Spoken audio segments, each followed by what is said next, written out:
بسم اللہ الرحمن الرحیم۔ السلام علیکم ورحمۃ اللہ وبرکاتہ۔ حضرت انس رضی اللہ عنہ سے روایت ہے کہ ایک شخص نے رسول اللہ صلی اللہ علیہ وسلم سے عرض کیا کہ حضرت قیامت کب آئے گی؟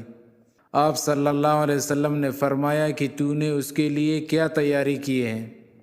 اس نے عرض کیا کہ میں نے اس کے لیے کوئی خاص تیاری تو نہیں کی جو آپ کے سامنے ذکر کرنے کے لائق اور بھروسے کے قابل ہوں، البتہ توفیق الہی سے مجھے یہ ضرور نصیب ہے کہ مجھے محبت ہے اللہ سے اور اس کے رسول سے۔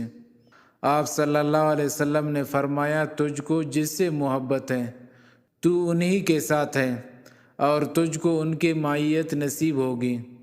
حدیث کے راوی حضرت انس رضی اللہ عنہ اس حدیث کو بیان فرمانے کے بعد فرماتے ہیں کہ میں نے نہیں دیکھا مسلمانوں کو یعنی حضور صلی اللہ علیہ وسلم کے صحابہ کو کہ اسلام میں داخل ہونے کے بعد ان کو کسی چیز سے اتنی خوشی ہوئی ہو جتنی کہ حضور صلی اللہ علیہ وسلم کی اس بشارت سے ہوئی۔ اس حدیث کے ایک روایت میں حضرت انس رضی اللہ عنہ کا آخری فقرہ اس طرح بھی نقل کیا گیا ہے کہ ہم لوگوں کو یعنی حضور صلی اللہ علیہ وسلم کے صحابہ کو کبھی کسی بات سے اتنی خوشی نہیں ہوئی جتنی کہ آپ صلی اللہ علیہ وسلم کی اس ارشاد سے ہوئی کہ انت مع من احببت، تم جس سے محبت کرتے ہو اسی کے ساتھ ہو۔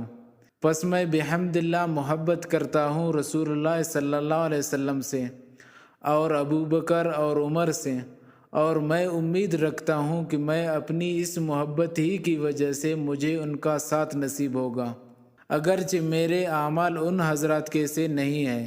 ناظرین، یہ بات اچھی طرح سمجھ لیجئے کہ محبت کے لیے اطاعت لازم ہے۔ یہ ناممکن ہے کہ کسی کو اللہ اور اس کے رسول سے محبت ہو اور اس کی زندگی بغاوت اور معصیت کی ہو۔